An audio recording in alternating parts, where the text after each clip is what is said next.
It's gonna go live here in a minute. We live right now. It's gonna take a minute for it to start up. We live. Hold on, see it.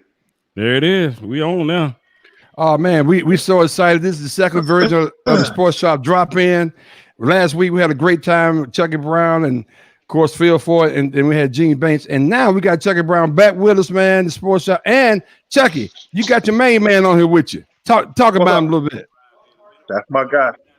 That's my guy. That's like my mentor. When I was in Jersey with him, when I first met him, and I was like in my third or fourth year in the league, and he treated me like I was a rookie. Right. So I had nothing but the utmost respect for him. He always always a clown, but when it was time to get serious, he got serious.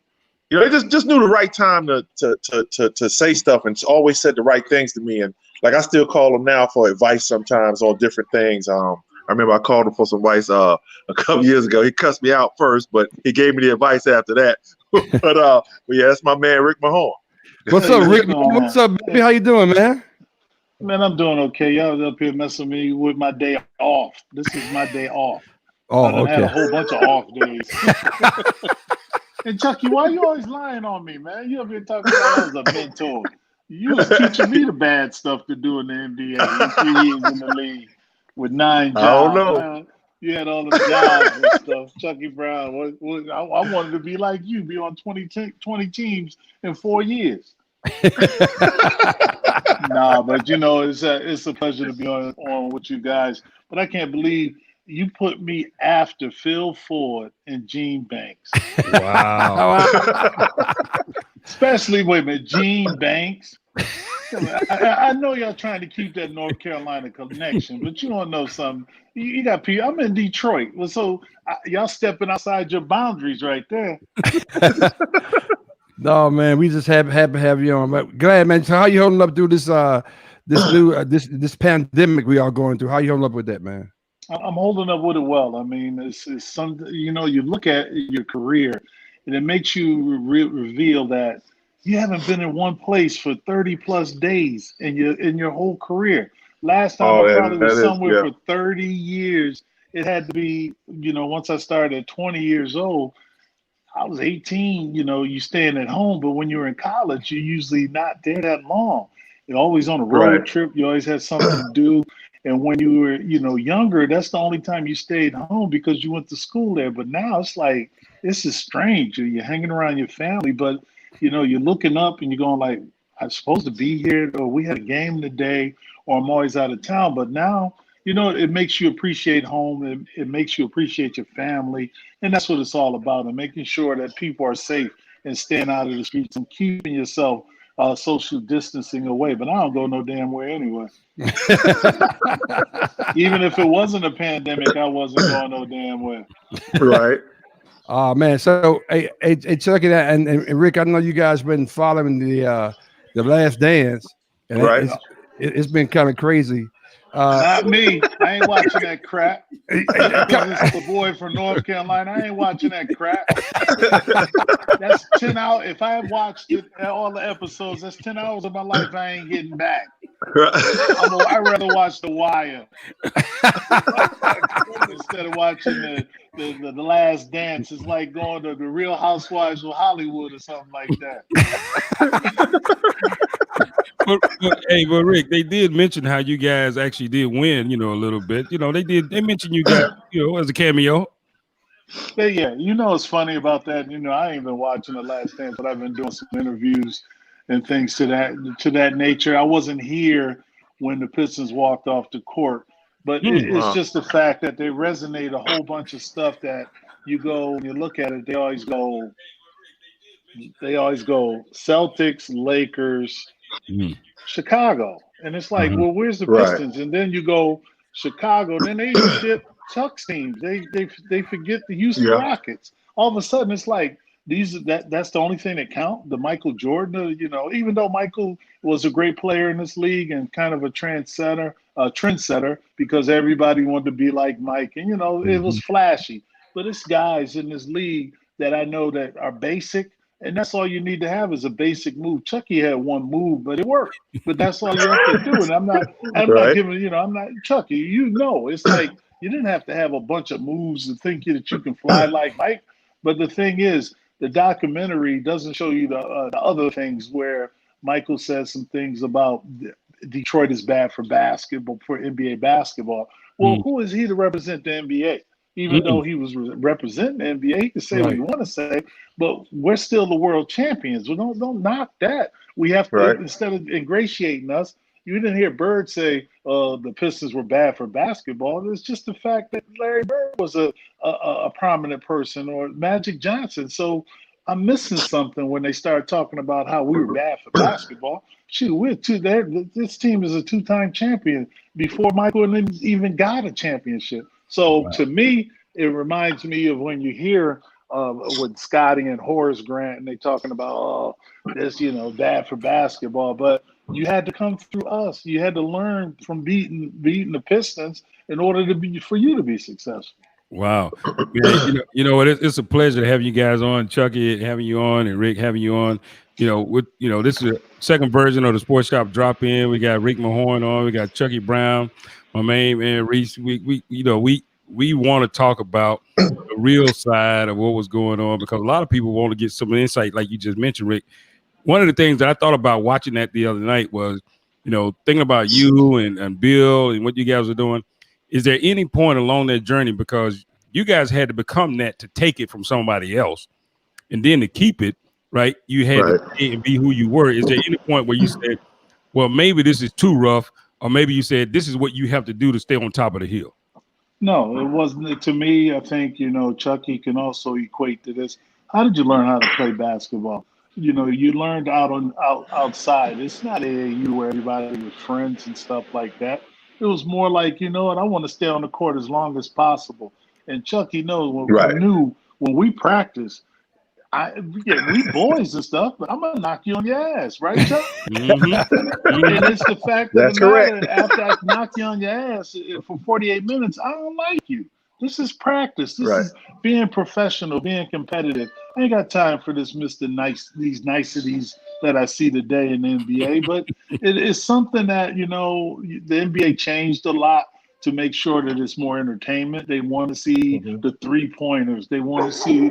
Oh, sorry, my dog saw. I think my dog saw Steph Curry. Oh, they really going for it. All right.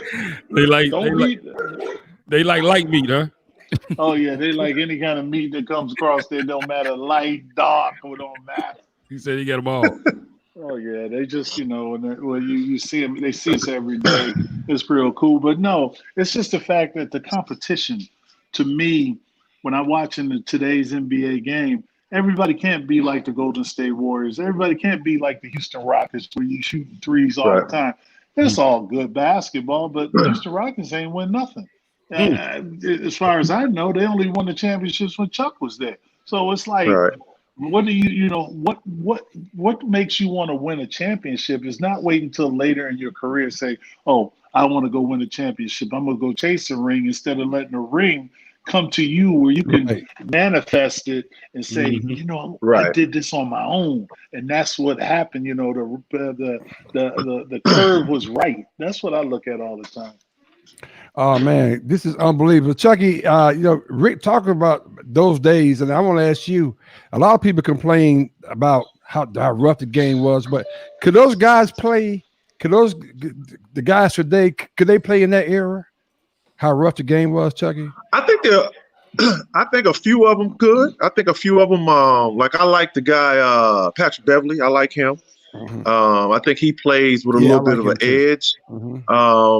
I think Draymond Green plays with an edge. Guys that play with an edge. I think everybody had to play with a little bit of an edge back then. And like Phil talked about last time, like when you drove to the basket, it wasn't like you were gonna get touched when you went to the basket. And like I told you about the time when we played Detroit, I went in for a layup, and my rookie year, Lane Biss had his hands up like this, and he just took one hand and just boom, just covered my face, and I missed the layup, and I didn't even get a foul. You know what I'm saying? So I mean, I think there are a few guys that can play like that today, but you know, I have to agree with Rick. Like it's become more like a corporate thing, where you know you got a lot of corporates. It's you got to sell those corporate boxes, and you want the stadium filled, and you want entertainment, you want high scoring, right? And things like that. So I think that you know the game has changed, and that, you know, that's cool. It's their time, so you know that's fine with me. But I really enjoy, you know, when it gets they do let them get a little physical in the playoffs. So I do enjoy the playoff basketball more so than I do the regular season, to be honest. And you know, to follow up on that one, Chucky, as well, you know, you got to figure back then it was only, you know, when I first got in the league, it was only 22 teams and it was only 12 on the roster. Now you got 30 teams and now you got 17. There could be 17 guys on the roster with two two-way. Yeah, that's right. 15 with two two-way players. And then you get, okay, so then you find teams that are 9 and 20, 70 and stuff like that. You're going like, man, what happened to the competition? You know, they just want to see, oh, they got 150 points and it was no overtime in regular season. I'm sitting there going like, that ain't, you know, I like defensive games. I like even like football. Football has changed to the point where you go, football, you can't touch the wide receiver no more. You can't touch the quarterback anymore. Right. They call it protection of the quarterback or protecting. It's like, what happened? I like seeing the game to 7-6. I mean, that's football, but I'm a competitor. I want to see nothing 45 to 57. That ain't football. This just might as well go play flag football and just let everybody play. Exactly, man. Right, I agree. Unbelievable.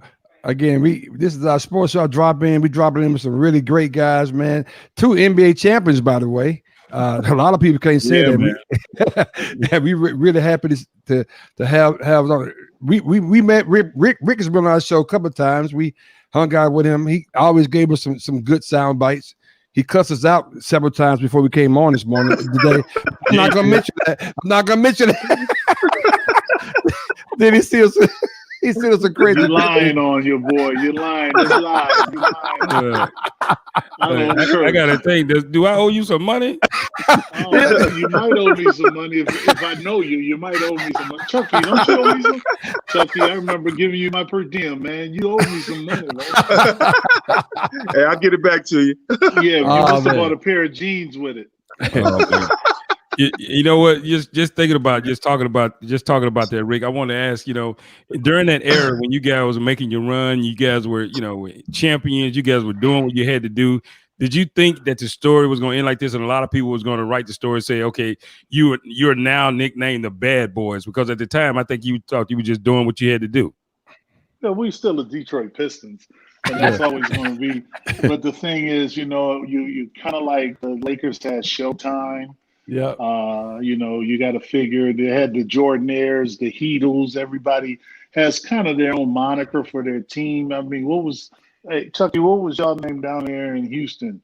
Clutch City or something? Clutch City, yeah, Clutch City. Yeah, yep, see, those City. are the things that you look at, and you look at your rings and you say, oh, man, those are the bad boys. And we're going to always be resonated. It may look like a pirate with a skull, you know, the skull of a pirate with an eye patch, but you know something? We're NBA champions, and we will always be recognized, no matter if it's in a negative form or in a national form. Because when you're playing, we weren't the prettiest team. We weren't the team that, you know, America's team. We were a Michigan team. We were in a hard working area to win championships, and we won a couple. You know, it's 3 championship banners hanging in the LCA from the way that you have to play the way that we play basketball. And it's funny, if you talk to somebody from Detroit, I mean, they own that. They love the fact that you guys were the Bad Boys. You guys represented the city, and my sister lives there, and she was all in on the Detroit Pistons.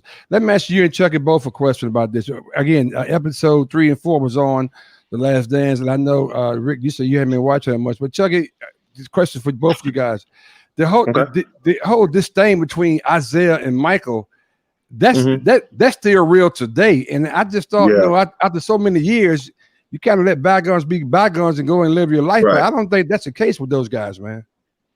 Yeah, from my perspective, it looked like Isaiah was trying to let it go a little bit to me. Yeah. You know what I'm saying? It looked like Mike was still like a little salty because when they said, we're gonna show you what Isaiah said, and he was like, I don't want to see what he said. It's a bunch of bullshit. You know what I'm saying? Excuse my language, but that's what he said. Yeah. You know what I'm saying? And it seemed like to me like Isaiah was trying to explain like this is why we walked off. He was like, we walked off because that's how the Celtics did us. He said, Kevin McHale, I grabbed Kevin McHale. You know what I'm saying? Mm-hmm. So this is how they did us. So that's what we did. Right. So it seemed like he was trying to let it go a little bit, but it seemed like Mike was like, nah, brother, that ain't going nowhere. That's going to be here to stay. Well, I can give you one for sure. Okay. Oh, no, not Guy Torry. No, not him. Man, you take your chef hat off like you were doing a bit. You've been drinking, man. This is diners and drive-in or something like that. You ain't Guy Fieri, you're Guy Torry. Oh my goodness. Yes, it is, please. Sorry I'm late, y'all. I was cooking. It's all good, brother. All you got is a can of beans and an Applejack. Mahorn's sisters are hungry. I have to cook for her. Lucky I ain't got no sisters, fool.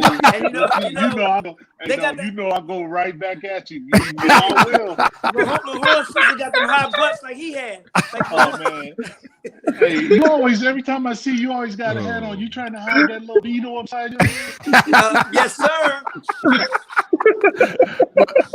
So, Guy, we talking about episodes 3 and 4 of The Last Dance, and I asked Chucky a question about Isaiah and Michael, how they had issues with each other. Wait a minute. I got issues with this dog on the GOAT.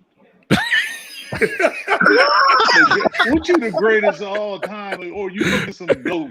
Hey, Rick, no. Hey, I love you, boy. You know I love the whole family. Rick. But you know I go, yes. I'm a Capricorn. You're what? I'm a Capricorn. What is that? Okay.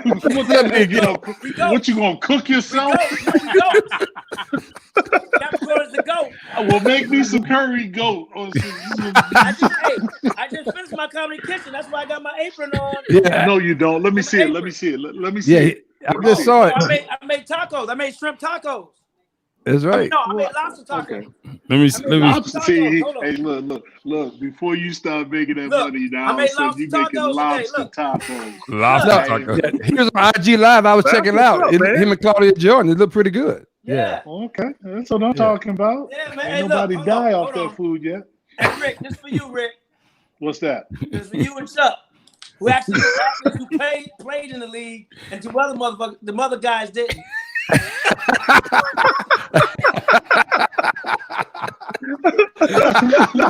Take it to the head, Oh man. Anyway, Rick, you were saying? Looking like Deion Sanders. Yeah, I got a little beard going on, man. The quarantine got me, man. Okay. No. Go ahead, Rick. Go answer your question. You guys are insane. Nah, so when you got people who can hang with that same animosity amongst each other, a lot of players still don't like Bill Laimbeer until this day. Right. Larry Bird despises him. It's a lot of people, but that's how people. That's why I said it was more like the hip hop world of basketball. All of a sudden, someone's not going to like the other person. It just depends on what it is. I mean, it's when it's all said and done, it's a brotherhood. We all are building blocks of this game. It didn't matter if you played 1 year or you played 20 years. You're still a part of a brotherhood that only probably had 10,000 people that ever played in the professional game. So that's when you see guys like saying, well, I have animosity against Jordan, or I have animosity, against Isaiah. I mean, I could have animosity against Isaiah, but that's what is that going to do for me? Make myself a better person. Michael's the owner. He's a billionaire. This dude, making these shoes, and he's, owning a team. I'm proud of him because, he's the only black owner in the NBA. Right. So it's like, we have a voice. And they want us to hate on each other, and I just don't. I don't like that. Let bygones be God. This was 30 years ago. I want to say this. All jokes aside, Rick Mahorn, Chucky Brown, man. I'm a Laker fan. Y'all know I'm a big time Laker fan. Y'all know that already, right? But Right. I wasn't really missing the NBA season until the Last Dance, and then it reminded me of the season, the era that you all played in, Rick Mahorn, Right. Chucky Brown. I mean, that type of basketball is what made me a basketball fan. And just watching the last, it's not about Jordan to me. Sorry, never been a Michael Jordan fan. But I'm being honest. Not been a Michael Jordan fan. Right. He the GOAT, but he won his first ring against my Lakers. I'm petty. I don't give a damn. I'm petty. I'm petty the bad. Well, why you like me then? Why you like me? So, But God, I why you like me then? felt the same way when I watched the Bad Boys series on ESPN. I mean, that brand of basketball is just, man, to me, that's the league. That's what we should still be playing, and that's what made me miss basketball right now. And just my hat off to you guys who played the game the way it should have been played, the way it still should be played, and just with your heart, and not about contracts and shoe contracts and all that crap. Y'all played because y'all was talented. You played for the love of the game, Right. And you played to feed your family. And shout out to y'all for that. Wow. That's right. I appreciate that. Right. Man. Yeah, Thanks so word. much for That's that. what's up. Yep. But you know what? Appreciate that. When you look at that, and you look at what's going to sell tickets, you're looking at the bottom line. What's going to sell tickets is people. It's not that novice fan that we used to seeing all the time. But the tickets are so high sometimes to a degree where the people that really love the game can't afford it. So it's just the fact that we're selling, all of a sudden you remember those floor seats, guy, you sit on those floor seats. They used to be on the end of the bench, and the bench was closest to the scorer's table. Now they reversed that, and next thing you know, you got to walk by fans to get to the scorer's table. That's right. Game. Yep. So now, that's right. It turned into a business, which is a great business, and it flourishes because it's about selling advertisement. It's about selling merchandise. This is the thing that makes that ball keep turning, because this is the more you expand and the more that the more people that you reach, and you can promote individual players. Steph Curry opens up a new door for the little dude.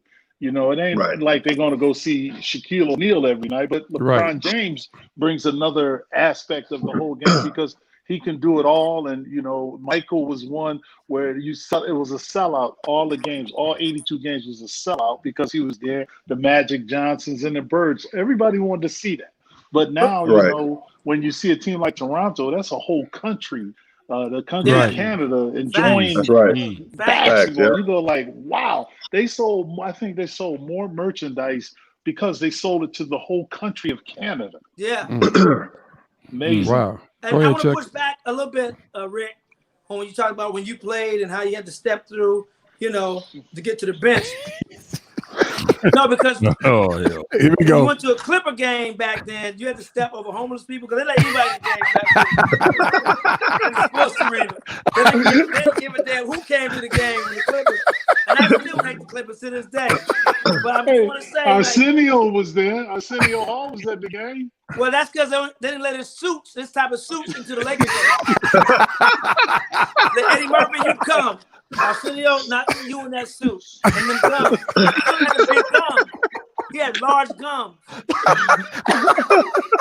Like, he had gums that, he had more gums than teeth. Oh, man. We are rocking. Y'all know I hate the Clippers. I don't care if my mother plays for the Clippers, I wouldn't root for. I was a triple-double, but I ain't root for them. Oh, man, we're rocking and rolling, man, as Sports Shop drop in. We're rocking with NBA champions Rick Mahorn and Chucky Brown, and we just was joined by actor and comedian, my main man, Guy, the GOAT Torry, as we just found out. I'm a Capricorn. He's a Capricorn. That's the only GOAT I got. I ain't the greatest at nothing. And you can post questions, and maybe we get some of your questions in, okay, man. I know people have been trying to post questions. So post that beers you got. Post that. My man. The big old headphones he got on his head. Man, right? Okay. So it's called modern technology. Hey, it's called Bluetooth. Not a wire. Hey, Chucky, get your boys, man. Chucky, get your boys, man. Get your boys, man. Tarmac. It's a tarmac headphone. Well, do it again. Chucky, you got a question for these guys, man? Oh man, this is getting out of control. For Rick, You guys will be out of control. You know, I'm gonna tell a funny story though that came to my mind when Rick talked about the fans and how close they are to the game now. I remember one time we were in Denver, so this guy was riding Rick. He kept saying stuff to Rick, and so Rick sat there for a minute. Rick was like, "All right, I'm gonna get him in a minute." Yeah. So he turned around. The guy said something else, and Rick was like, he said, "Hey man, look, tell your wife I left my lighter in your dresser drawer, so get that for me." And the guy just shut up and didn't say nothing else, man. It was so funny, and the dude didn't say nothing else to him. So, like that just came to my mind when he talked about how we had to go through the fans, or how the players have to go through the fans now. That was so funny to me. Yo, let me tell you why I came off getting my jokes off first. Because I know Rick got the skills. He could have done stand-up if he wanted to. That's why I got my jokes off first, because I know he had something for me. Hey, let me tell you. He that dude. Hey, and then remember when you was in Detroit, you and your brother was up in Detroit, y'all started talking smack about me. I said, y'all don't want to. You don't want to go. You don't want to do that. But you don't want to do that. But it's it's nothing. But it's nothing but love, man. It ain't nothing but love. Because when I see guy hits me up when he's in a certain town, he's in Cleveland. Yeah. Up there watching us play them sorry ass Cavaliers, and I'm sitting there like, LeBron ain't here. What you doing there? You must be got a show or something. I had a meeting with Dave Chappelle. That's why I was there, because he had a show in town the next night, and I came in early. And I love basketball. I don't care who playing. I love basketball, man. Yeah, you do. You do. That's what you do. Yeah, I'll tell you another story too about how I met Guy. Now, how I met Guy, I was coming back from home maybe, and I was in LA airport. So I saw Guy come through. So we said hello and this, that, and the other. So we talking. Right. So he was like, "Well, what you doing out here?" I said, "I'm coaching the D League team. You should come check some games out." Defenders at the time. The defenders at the time, right? So he was like, "Yo, man, yo, here's my number. Yo, give me a number. I'll come through." So I was like, in LA, like people always say, "Hey, man, let's have lunch." Never see him. You know what I'm saying? So I didn't know. So Guy called me, came to the games, came to more than one game, like just would chill afterwards with me, and we would sit around, talk, laugh, eat, and for me, it's like you get to chill with a comedian, and he don't have to always be funny. So he could be himself. So like, and as the years have progressed, like whenever Guy comes to town, he calls me, we'll meet up and go out and just talk about life stuff. You know what I'm saying? So, I mean, that to me is great to build relationships and friendships like that. So, kudos to Guy for being able to be himself around me. I appreciate that, man. I like real people, real talk, and it's like I get a bunch of invites from celebrities, or so-called celebrities, and like, man, I'm a real cat. I grew up in St. Louis. We grew up poor. We had groceries on layaway, man. So I didn't get where I came from. Right. If your energy is cool, and I'm an energy guy. If your energy cool, I'm right. That's right. That's right. Real talk. Well, I'm gonna tell you. I don't like none of y'all. Well, to keep it real. I'm trying to make your little sister catch a cab home. I'm about to Uber myself out of this whole conversation. Man. So you was in LA, right? LA is that town where everybody's not who they really are. That's right. And like I reckon game recognized game, man. And y'all are, y'all are legends, y'all are stars, man. But you still know the people who are cause or be cause. Right. Period. And the whole celebrity thing, man, is whack to me, because in the real word of celebrity means somebody to be celebrated. And if you look at it, who should be celebrated are scientists, our medical practitioners right now, who are trying to find a cure for this disease, this demon we got right now. Our grocery store workers, our baggers. Oh, yeah. Those are the real celebrities. Yeah. Don't celebrate a dude who grab his crotch and talk about mamas and mama jokes. I'm an entertainer. I'm not a celebrity. He said, "I'm Right. an Those on the entertainer." front line helping us get back to normality. There Wow. you go. I couldn't Right. say That's good, man. it That's better. good. Same here. Nothing but respect. Yeah, Hold go on, ahead, let me Mac. drink to that, though. I'm Boy, still you need to get alcoholic, a though. haircut. No, you Yeah, need to get a haircut, Oh man. Lord, have mercy. Ooh, Lord. Good Yo, Lord. you look like got Coach Hey, glasses look, in hold North up, Carolina? hold up. Y'all have broke, Hold y'all have on. broke all the Hey, go COVID rules. upstairs and get my COVID- clippers. I'm gonna COVID- mail you some clippers. Yo, Good Lord, boy, all you need is a one. You ain't gotta worry about a line because you 2 haircuts from going bald. you look like Michael Irvin off of crack. Oh, Michael Irvin off You of crack. just 2 Man. haircuts. look, You look, 2 haircuts from being bald. Look, You got 2 Reed. haircuts left.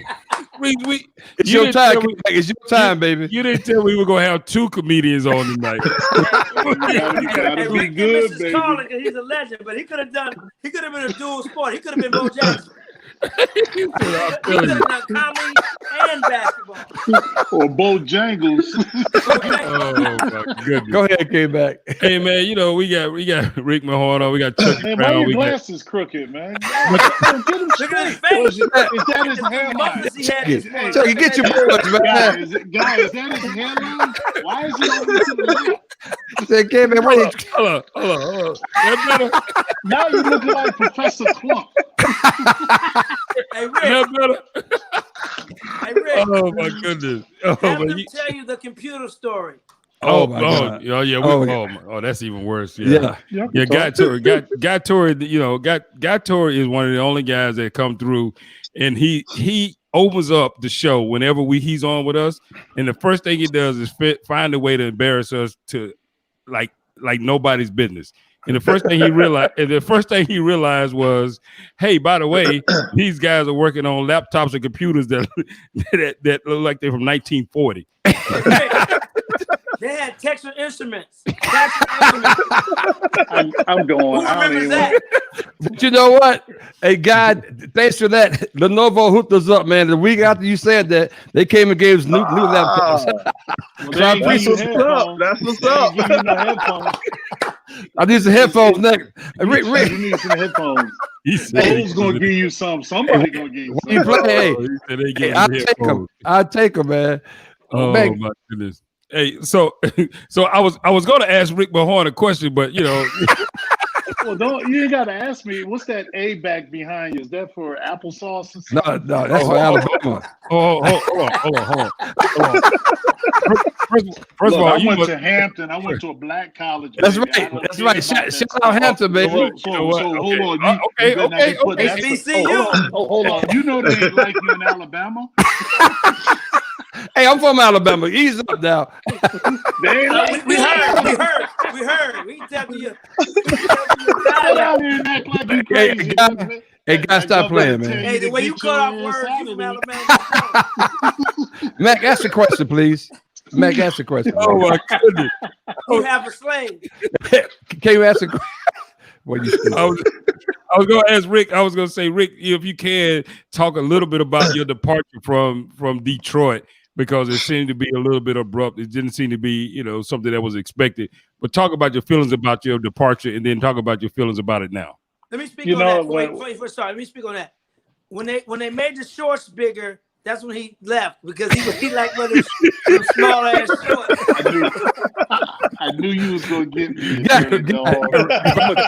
I'm gonna text you now and cuss your ass out.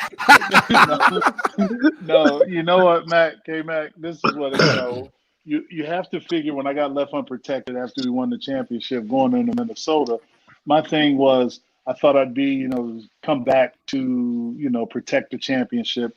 But the thing was, it opened up the door for me to go to another place and make more money. But it showed me that was the business of basketball. Right, Nothing is concrete. It's only a few lifers that ever be in this league and be on one team. And it was just the fact that, you know what, I never had resentment because I'm here now. I work for the Pistons. I do my thing here in the community. And this is what it's all about, not burning the bridges that you already been. And I wasn't going to burn a bridge. It was a business. And you want to know something? Right. It's professional sports. And Right. you have to deal with all that comes with it. You know, sometimes people don't like you in one city, but yet you go to another city. So this is my home. This is where me and my family are. I have a question. Can you get me Cheryl Ford's number? Yeah, she down there. She down in Louisiana. I talked to her the other day. She said you too little though. She said I'm you a too little. WNBA fan. But she said she'll post you up and say you too little, son. And I'll be okay with it. I know you would. Hey Chucky, Oh my goodness. I want to piggyback off of K-Max question because you're no stranger to teams and going to different teams. Talk about but you played 12, 13 years, but you played on multiple teams. Talk about moving from one team to another in the business of being in that situation. Talk about that a little bit. I think like when I first got drafted, I didn't know the business of it, of the NBA. I was in Cleveland for a couple of years. And then, that was like the first place that I bought a townhouse in Cleveland. Right. And right after I bought the townhouse, I got let go. So I was like, so right then, and I was only about 22 years old. And right then I kind of realized how much of a business it was. So in every other city that I went to, I either stayed in a hotel or I got a corporate apartment where I could just pick up and go. When I went to the Lakers, I stayed at the airport Sheraton. I had a suite at the airport Sheraton. I got my room done every day. They used to film Love Connection. I used to go down and watch Love Connection every day. Chuck Woolery. Chuck Woolery. So, I mean, I understood after that happened to me, I understood the business. So when I was in New Jersey playing with Rick, I stayed at the Embassy Suites. I just, I would just make deals. Like I would trade my tickets for like a lower rate on my room. Okay. So, I went to Houston. I stayed in a corporate apartment. I was able to trade my tickets. Enos Cabell used to play baseball with the Astros. He had a car dealership. So I gave him my tickets for the season and my playoff tickets that year, which we went to the finals and championship. Right. And I ended up buying I bought a Suburban from him for like $7,000. Right. You know what I'm saying? Right. So I was able to make deals and stuff stolen. Like that. It was hot. It might have been hot, but I got good use out of it. But I learned that it was a business. Yes. And I always got connected. Like I always was considered a good teammate. So I always stayed connected with my teammates, but never like with the organization. Even like, even when I was in Houston and after when I got traded in Houston, it didn't hurt me at all.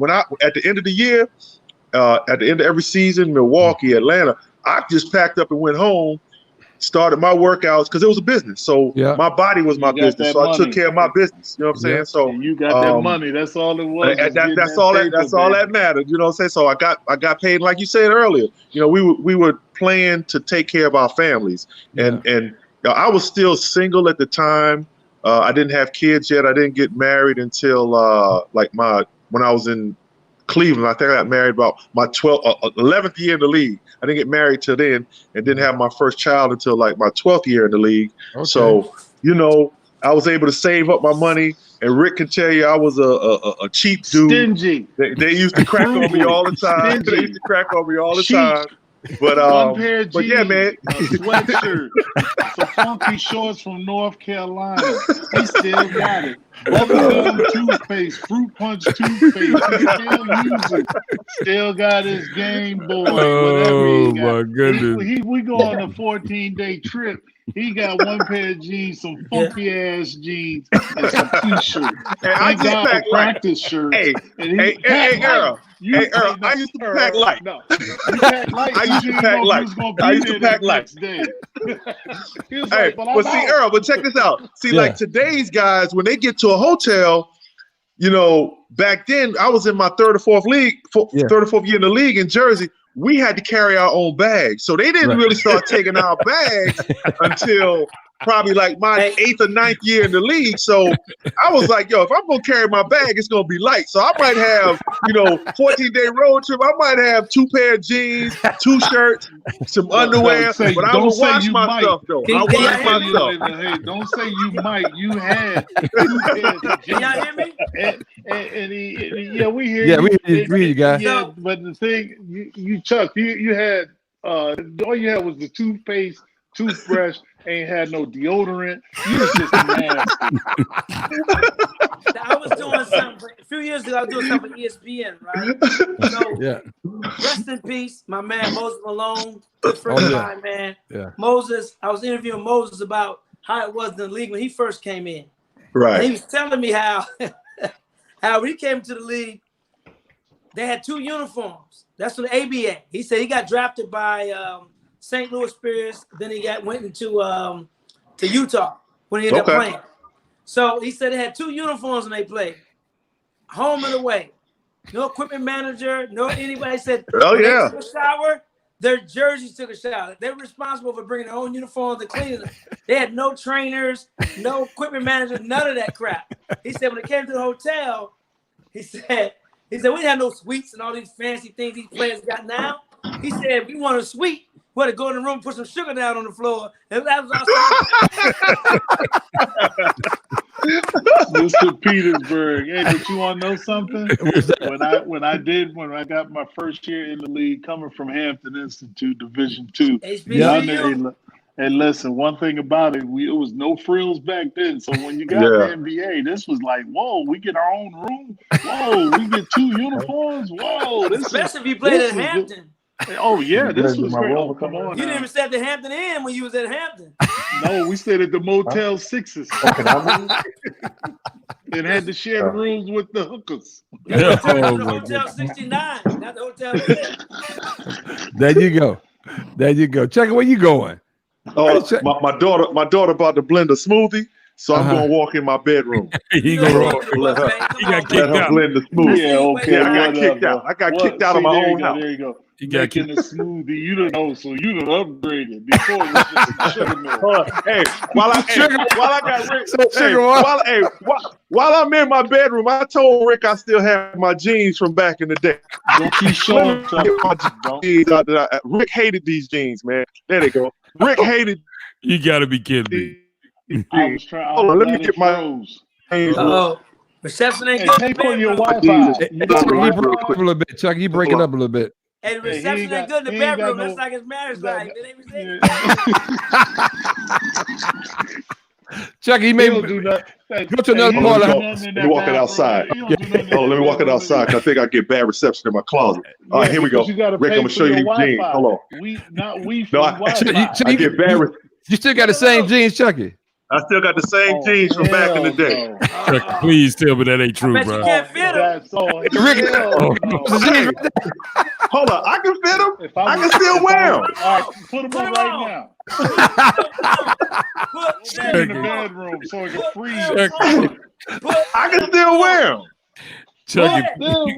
Chucky, please, bro. Please Chucky, don't man, do come on, Chucky. The jeans about 30 years old, bro. Chucky, they still fit and they still look good. I take care of my stuff, man. I take care of my stuff. Hold up. Bring UPS hotline. It's Chucky line. He lying.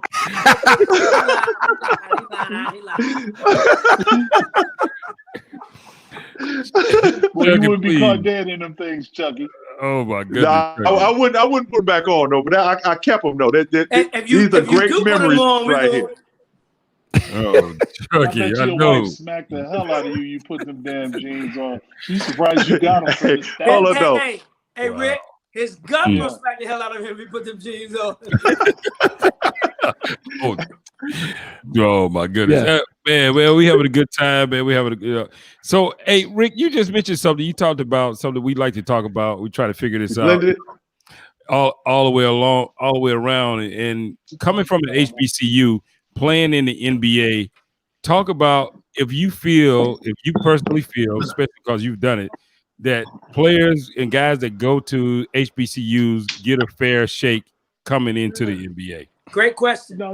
The thing that you have to realize, the guy that was the highest draft pick coming out of HBCU was Earl of Pearl. In high school, you know, he was at Winston-Salem State Division II school. You got guys like Bobby Dandridge, who's from Norfolk State. You got myself. So you got some Hall of Famers that you say, well, man, they were good. Willis Reed from Grambling. You got all across the board.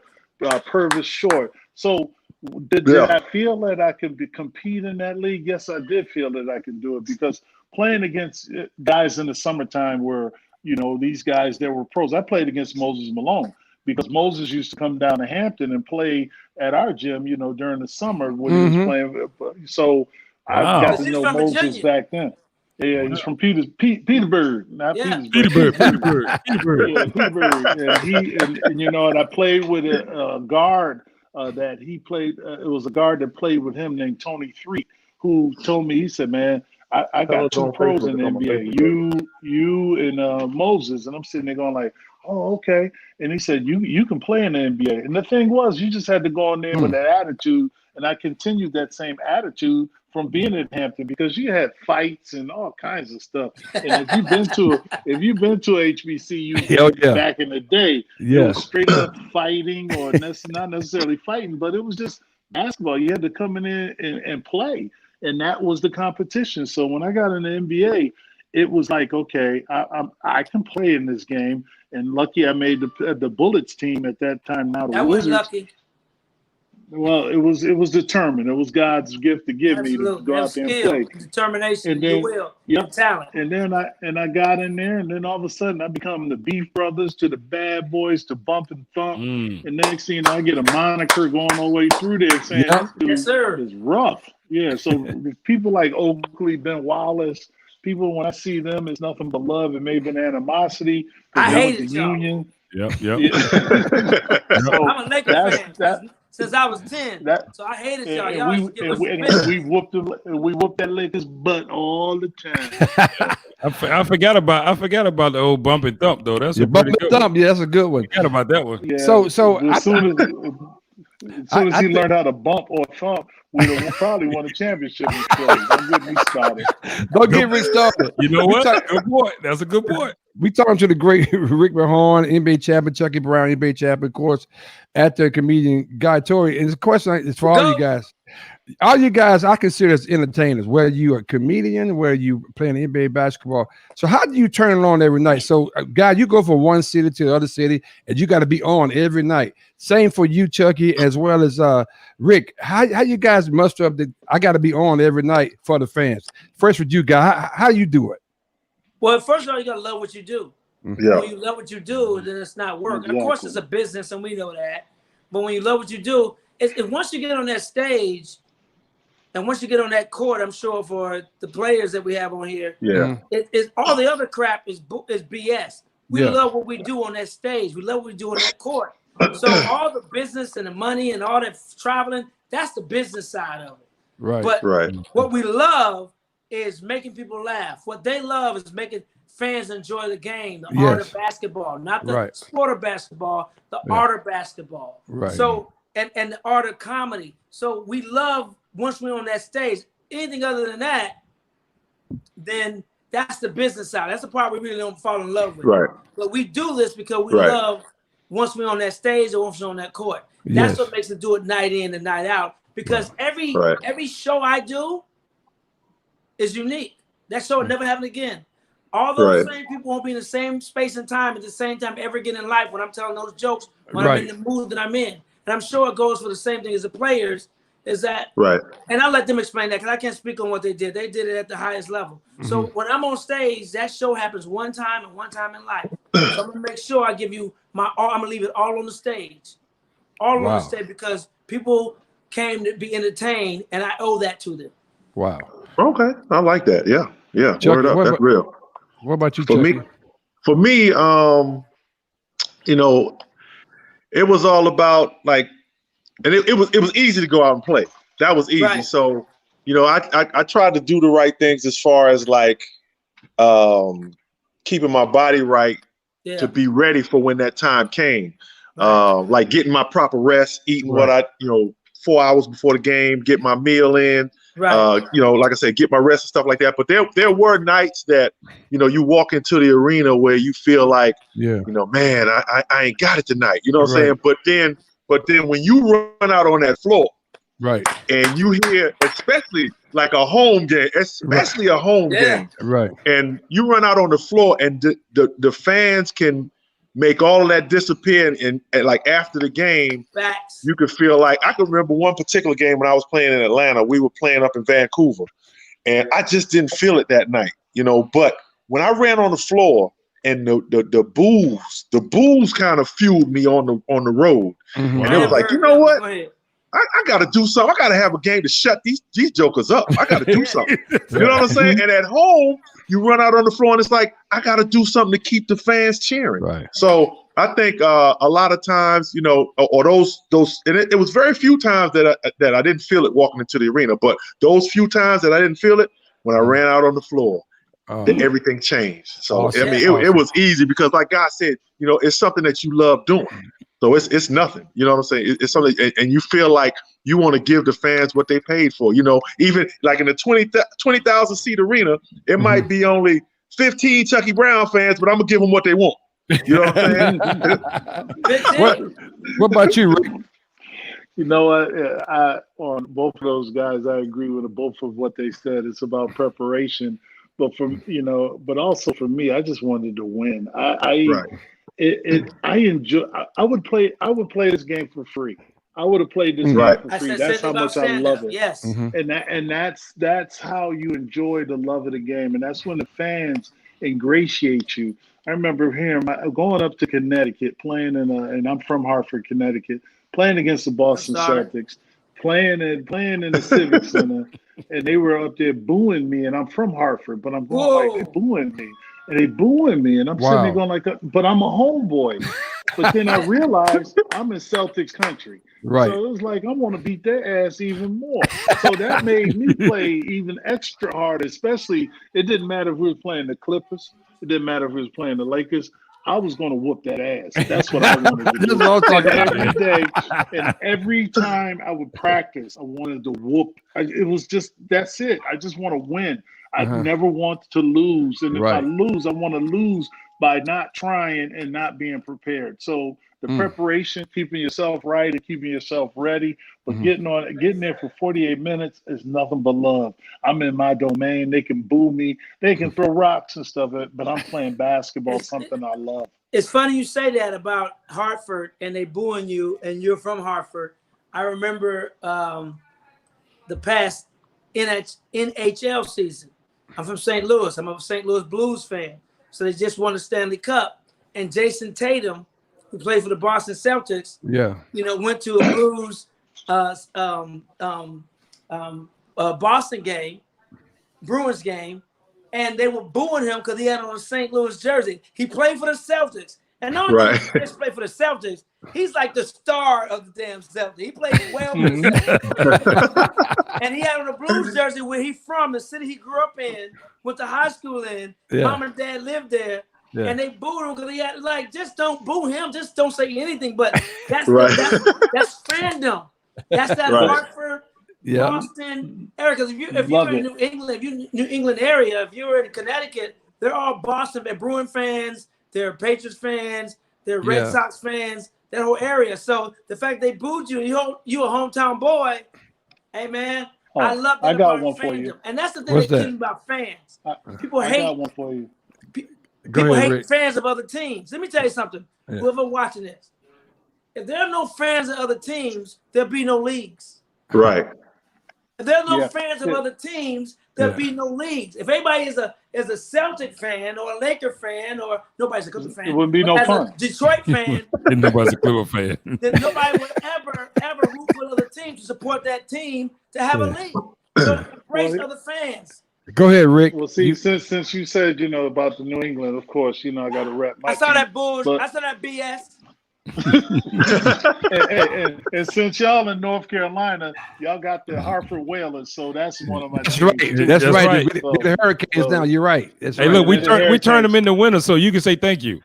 Well, I do say thank you. I still wear my Whalers shirt too. So there you go. But here's the thing. That's because they got me in the airport in Hartford.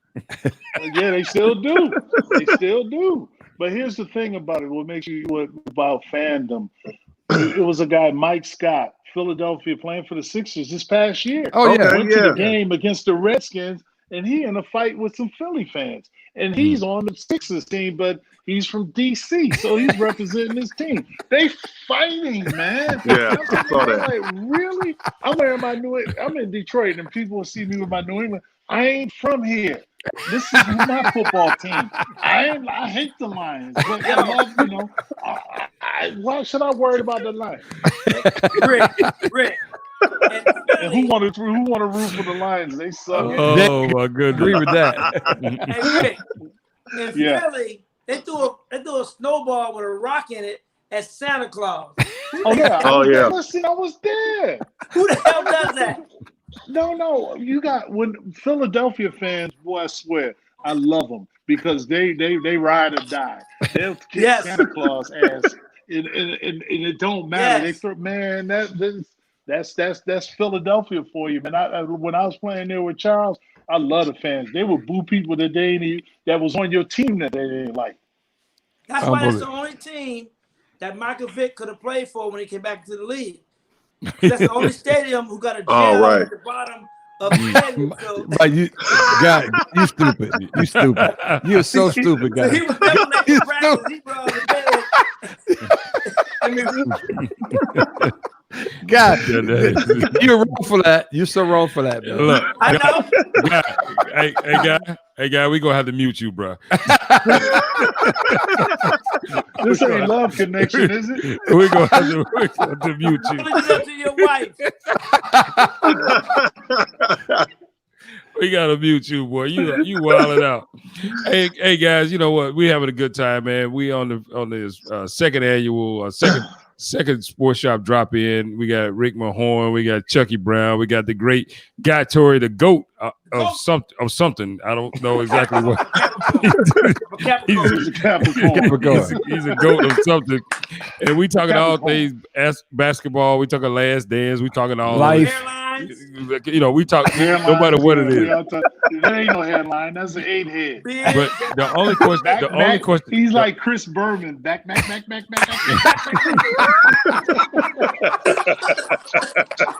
Won't you do like Chucky? Chucky did it right. No, good luck, guy. Chucky did it right. He just cut it off. He don't care. Right now, ask your question, man, because these guys, man. Right, George. You put some sugar in your eyebrows, you can switch out your hairline down a little bit. Oh my goodness! Here's my last question for you guys. I just want to get your insight. The state of basketball today, the NBA. There's always talk about LeBron James. Is he the greatest? Michael Jordan. Can he surpass him? How great is LeBron? And where is the league going? Because you guys are all a part, just like we're all a part, what I consider to be the greatest era of NBA basketball. And now where is it going? What's your take on basketball today? And let me go first. We'll start with the entertainer first, and then we'll let the athletes go next. They play the game at the highest level. So let me go first because I'm just a fan of it. They're fans too, but they played the game. So here's my thing. You failed to mention Kobe Bryant. And I'm a bias, I'm a Laker fan. And I agree with you. Yeah. So to me, in my opinion, and no disrespect or anything like that, not the biggest LeBron fan. Right. Not. But I think he's great. Don't get it twisted. I'm a basketball purist. But I think Kobe and LeBron cancel each other out. I think they're tied. What Kobe had, LeBron didn't. What LeBron had, what one didn't. What Kobe had, LeBron didn't. What LeBron had, Kobe didn't. Right? And to me, and y'all can speak to this, Rick and Chuck, because they said Kobe don't make his players better, which I disagree. Mm-hmm. I feel like LeBron made his players better during the game and on the court. Kobe made his players better in a different way.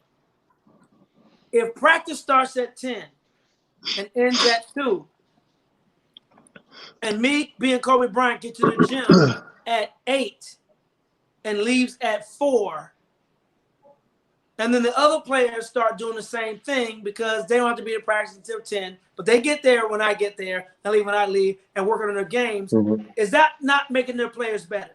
Mm-hmm. It's not Yeah. if they're working on a game outside of practice time, is that not making them better? If they're not being focused and not going to clubs, and I live in LA, and Chucky, you was in LA. I rarely saw Kobe out. No, he hung out in Denver, but that's a different story. Right.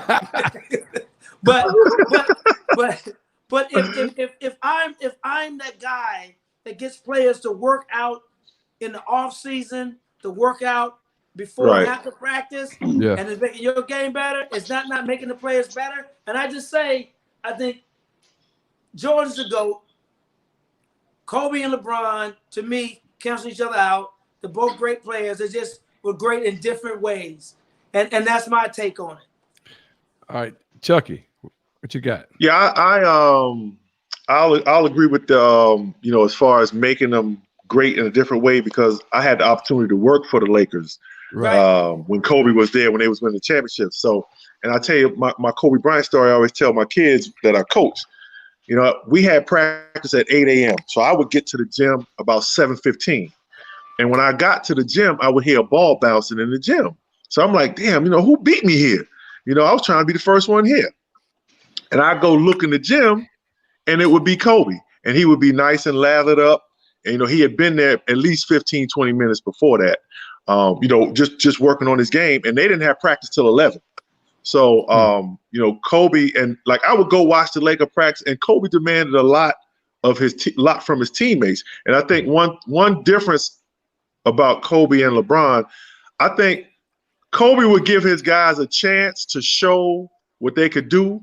But if they didn't do what he felt like they should be doing, he wasn't messing with them no more. He didn't have no tolerance for it. Whereas LeBron may be a little more patient with his guys. Okay. You know what I'm saying? Passive aggressive. Passive aggressive. So, Kobe would tell him, like, look, yo, what you doing? And if he didn't feel like they could be open, that's why Kobe would take the shot with 2 or 3 people on, because he didn't trust them after that. So I think there's a little bit of a difference where LeBron would always and that's why LeBron would always he'll always make the right play. Right. He'll always pass to the open guy, regardless of whether you've done it or not. He'll, and that gives a guy a certain confidence too. Like, all right, this guy, he has some confidence in me, where if you're not mentally strong enough, you can't deal with a guy like Kobe, because if he don't come back to you, you might be like, oh man, if you mentally weak, he'll be like, oh man, you know what I'm saying? That guy, he don't believe in me. Whereas, LeBron will build you up in a different way. So you got to be mentally tough enough to take a guy like Kobe Bryant. Now, where we'll disagree is, Kareem is my GOAT. Kareem is the GOAT for me. Yeah, you're right. Kareem is the GOAT. But I don't argue with people that say Jordan, or some people that say Wilt. I don't argue with that, because, hey, it is what it is. I've never seen Wilt Chamberlain play. I only saw the stats, and his stats speak for themselves. You know what I'm saying? So, but I think that the game, I think the game is headed, as far as from a business standpoint, definitely headed in the right direction. I love the way, the more money they make, the more I get for my retirement. So keep making the money. You know what I'm saying? That's where I'm at with it. So keep on making that money. So keep it going business wise. I'm good with that. You know what I'm saying? So I want my retirement to keep going up $100, $200 every month. You know what I'm saying? Or however that. So and the licensing, keep sending them licensing checks for them video games. You know what I'm saying? So y'all keep it going. So you can buy another pair of jeans. So that's where I'm at. Okay, I Rick. think the game is headed in a good direction, man. That's good stuff. Go ahead, Rick. I hate when they put GOAT, these monikers on people. Jordan's the GOAT, Kareem Abdul-Jabbar. My guy, to me, could be Bill Russell. Right. Bill Russell, right. who won Won't 10 argue in a that. row. Won't argue that. And so we don't argue, because I don't like to put them in any type of order. And now you find that mentally guys are not strong. Because if you find it, as my mother told me when I was younger, she said, you're weaker but wiser. You wouldn't endure the things that we had to do to clean up floors that she had to do, or getting up early in the morning and doing all that. You become weaker but wiser. So you make it easier for the players in order for them to try to, you're accommodating the players instead of the players accommodating the team. Wow. So when y'all talk about going to practice early, Chuck, you remember I used to commute from South Jersey up Right. in North Jersey, but I was always at practice an hour and a half before anybody got on the court. So Right. I was commuting an hour and a half in a car coming from South Jersey to North Jersey. So that was me. But that was my professionalism. It was the fact that to be a pro, I'm not working a 9 to 5. I can give Right. 6 hours of my time to play basketball. I have to be vested in my sport. It's not Right. the fact that I want somebody to take my job, because if they're going to take my job, I told you, I'm going to fight you tooth and nail. That's just who I am. I want that money just like you want that money. But that's the thing when you look at a guy like LeBron being in this temperament of what an NBA player, instead of him sulking and sucking it up and pulling his big boy pants up and say, hey, I got to perform at a higher level. Jordan did the same thing. Yeah. The same thing that Jordan has done to elevate people's game. Isaiah, the same way that he's done it, the same way with Bird. These guys, Magic Johnson, these guys encourage you to play better, because if you don't, they ain't gonna give you the ball. But then you got this $1 million man over here sulking while these other dudes are up here playing, but he don't like me. You know that, Chucky. I don't like him. I want him to trade me. That's when you find a guy that ain't got his mind right. It's about winning the championship. So I don't touch the ball. That ain't your role today. Do what you're supposed to do. Go get the rebounds. Go block some shots. Play defense. Stop saying you want to touch the ball all the time. So that's where you find that everybody in the NBA could score. That's what we got in the NBA doing. Now we got to find our niche in the NBA, and a lot of guys are not accepting of their roles in the NBA. I'm gonna take it to a different level, a deeper level, real quick. Is that Michael Jordan and Kobe Bryant and LeBron, but are good businessmen as well, right? Yeah. And I heard something that the way Phil Jackson coached, and what he said was, when you pass the ball to somebody, you're making an investment.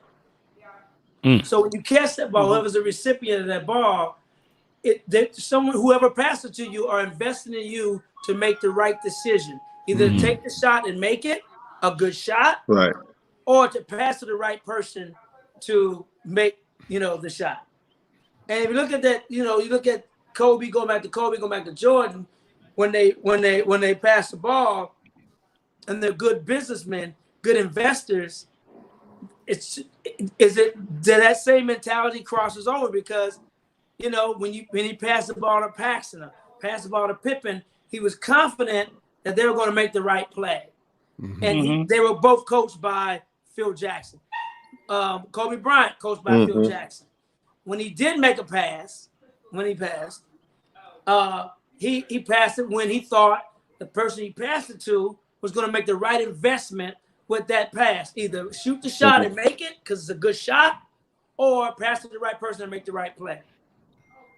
Does that same mindset works, or am I just being going too far? No, it's you could go a little bit too far on that, because you want to make the best pass and a high percentage pass.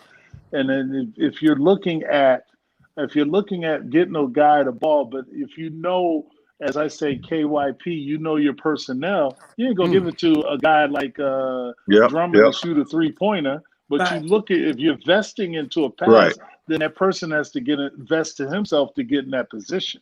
So you put the onus on you to get the pass. I could give you the ball and tell you I could lead you. You could lead a horse to water, but doesn't mean he's gonna drink. But that's what I mean. That's what I mean. If I know Polynese ain't gonna make that 3-pointer, then I'm gonna give it to him. Did he say Polynese? Or are you gonna make some cookies with all the Polynese face? I know OP ain't gonna make that 3. I'm not gonna invest in that 3. I'm investing somebody who's a 3-point shooter. That's what I mean. Yeah, but see, that's when when your defense is, and Chucky, I know you can attest to this coaching as well. When you put the ball in your best player's hands to make him create an opportunity for you, but if the other people have to pull, hold their weight up as well. That's the fact of the matter. That's right. You got to do your job in order for them to do their job. So when you look at a guy like Kobe and you say, and I've known Kobe since he was 16 years old, being in Philadelphia, when you see a guy like Kobe and you see that talent, and knowing that if you surround him with certain players, how good can he be? And the fact that he was even better without all that talent, even though the record didn't show what he could do, but this still was Kobe Bryant, and he's Mr. Laker. So when you're passing the ball to the next person, you want them to make the right decision. But if you give it to them and they can't dribble with their left hand, you made the wrong decision. It's a bad investment. So is that why I didn't make the tryout with the Lakers? Yeah, that's why they wanted you on the Clippers team, but that's exactly right. See, you could have went with the Clippers. You could have made the Clippers team easy, man. For the Clippers. You know what though? You just too good. Lakers. You just too good for the Clippers. That's what that was. You were just too good for the Clippers. No. You know what? Hey, guy, you'd have been on there. If you was with the Clips, you'd been up there on half court talking about everybody. Hey, pass me that ball, you sorry ass. I saw you last night at the Forum Club, and them girls tricking you off. Get out of here. Are you joking? That actually happened. I played in the NBA Entertainment League in LA. And everybody was in the league. Leonardo DiCaprio, Snoop, my brother, Jamie Foxx, everybody, Ice Cube, everybody was in that league. And I used to talk about everybody, like Brian McKnight, right? One day it went bad. So one day I'm on the court and I'm going through my divorce. I had a bad year, going through my divorce. I'm in the dark place. So I'm in the game, and there's a guy on the free throw line. He was a manager he managed Justin Timberlake and Janet Jackson, black dude, big as hell, had hair like like Reese. So his hair like Chuck. So he's on the free throw line, right? And I'm talking crap. I'm like, yo, hope you missed that shot. And I say, that's why you look just like your mama, except you got more hair. Oh, see there? Right? And now I've been doing it in this league for 4 years. Everybody's laughing about it. They know I don't mean any harm. He said, "What you saying?" He wanted to whoop your ass. No, exactly. You got more hair. So he gets mad and slams the ball down, walks toward me. I'm at half court, and the ref throws me out the game. You got threw out of an entertainment game. Now, I ain't gonna lie. I had a Bobby Knight moment. Chairs got thrown on the court. Gatorade container got thrown on the court. I got kicked out the league for the rest of the year. I was die hard 10. And I'm sure your brother said, your ass is embarrassing. Hey, that ain't my brother. But I averaged a triple-double that year, though. Yeah, what? I averaged a triple-double. Oh, okay. What y'all paying half court? 13 mama jokes and 12 turnovers. 2 on 2. Triple-double. Oh, man. Triple-double. 13 mama jokes and 12 turnovers. Anyway, hey, K-Mac. Oh my goodness, this is unbelievable, huh? This has been great. Hey guys, man, we're gonna. Hey, wait a minute. One more thing. I gotta say something. Why? Go ahead. Hey, guy. They put on Phil Ford and Dean Banks. One need more lotion. The other one need a lip reduction. And you telling me you got these two good-looking black men up here. You put Phil Ford. I bet you had a white screen so you could see him, and you had a smile, and then you got old big lip Gene Banks on there. Forget lipo. He need a liposuction. I can't believe it. They put these second-class citizens. We didn't go to North Carolina. We didn't wear those. We try to schedule it out right, man. Make sure people know what's going on. But no, man, this has been unbelievable, man. Thank you guys for your time. Seriously, you guys have been doing a lot of things. Chucky, thank you for getting you guys in. Chucky, man, hey, guy, didn't they promise you? Hey, they're my guys, man. They're my guys, man. Oh, shut up, Chucky. Go buy some damn jeans. Buy some damn jeans, you cheap ass rascal. Hey, K-Mac, you better go get a haircut. You better go get a hot rock. Let's go warm up a hot rock.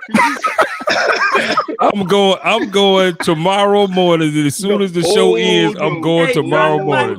You look like Jason Maxill with your hairline back with your ears. Drop the mic, Rick Mahorn. Drop the mic. Hey, guy, thank you so much, Rick. Thank you so much, Chuck. Always a pleasure. Thank you so much for. It's All been right. an honor, guys. We appreciate you guys, man. Hey, next time we Good. get on there, you better have some real headphones. Okay.